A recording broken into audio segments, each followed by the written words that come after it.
The Shadow Man, I never believed in the paranormal.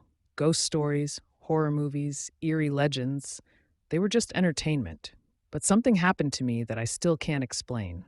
It started one evening when I was home alone. I had just moved into a new apartment, and though it felt fresh and exciting, there was an unsettling stillness to it.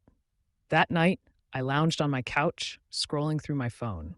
Outside, the city hummed faintly, but inside, silence stretched. Around 9 p.m., I heard it, soft footsteps in the hallway. At first, I dismissed it. Old buildings creak, pipes shift, but these weren't random. They had a rhythm, deliberate and steady, like someone walking toward me. My heart pounded as I glanced at the hallway. The dim light cast long shadows, but nothing was there. Still, unease crept over me. Trying to shake it off, I got up and checked all the rooms. Nothing. Just an empty apartment. Yet, I couldn't shake the feeling of being watched. I returned to the couch, convincing myself it was my imagination. Then the footsteps came again, closer. They weren't shoes, they were bare feet, slow and dragging. Every hair on my body stood up. My apartment door was locked. No one could have entered. And yet, the steps continued, just outside my door. Paralyzed, I listened. My instincts screamed not to look, but I had to know.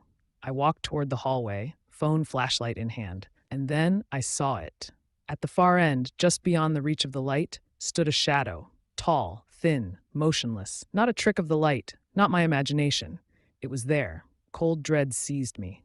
I turned and ran back to the living room, locking the door. My hands shook as I texted a friend, forcing a joke to distract myself. But I still felt it, watching me. Minutes passed. I had to check again. Slowly I walked back, light trembling in my hand. But the shadow was gone. The hallway was empty. Yet the silence was too deep, the air heavier. The presence hadn't left. It had just withdrawn. After that night, I never saw it again. But I always felt it, lurking just beyond sight. Even after moving out, the